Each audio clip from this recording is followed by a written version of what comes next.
Sam. Ms. Castro, when you were here last time, I was critical based on some press reports that I'd had that one of the BP officials had disrespected a statewide elected official, to wit, Alex Sink, and then I come to find out that BP official was you.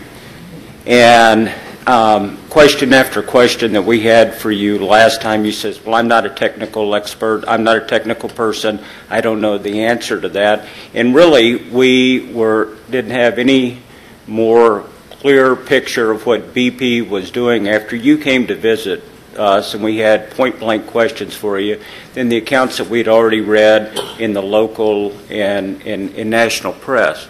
You come here today, and you're reading the slides. You know, that, I mean, you can't even speak off the cuff about this. Mr. Johnson's got a very basic question to you about something that's going on in your AOR. This isn't the whole Gulf Coast. This is about Pensacola.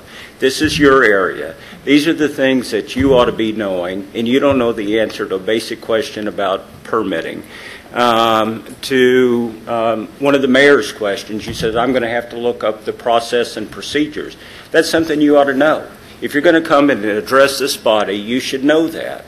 And I asked somebody the other day, a private citizen, I said, why would BP send in somebody that seems so poorly prepared and seemingly lack in both technical and public relations background?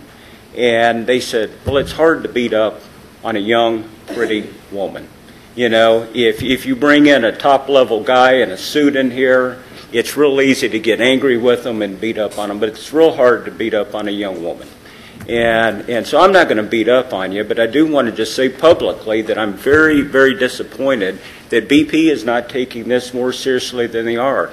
I can't say that it is, but they're reporting that this is the largest man-made environmental disaster in history, and your company's part of that, and you guys have got a responsibility not only to stop it and to clean it up, and this is going to be going on for a couple of decades with you guys. And I just want to know, do you feel qualified to be doing this job? And if you come here to visit us again, are you going to be more prepared? And finally, what are your qualifications? Right. So thank you for your comments. I do feel I am qualified for this area. I'm Director of Civic Affairs for BP. You're Director of Civic Affairs for this multinational corporation? Yes, I worldwide? For the U.S. For the U.S.? Mm-hmm. Wow. So, and the technical questions, obviously, I need to go back and get you some more information, but part of the reason I'm here is to serve as that liaison to bring your questions to our operations team, who are busy right now focusing on getting that staging area prepared, and then come back to you with the answers. Well, if you're Director of Civic Affairs nationwide, why is it you're here in Pensacola, which is arguably on the periphery of this disaster, and not more at ground zero in Louisiana? They brought me here because I had skills to work with the community, and this is where they best felt those could be utilized. All right.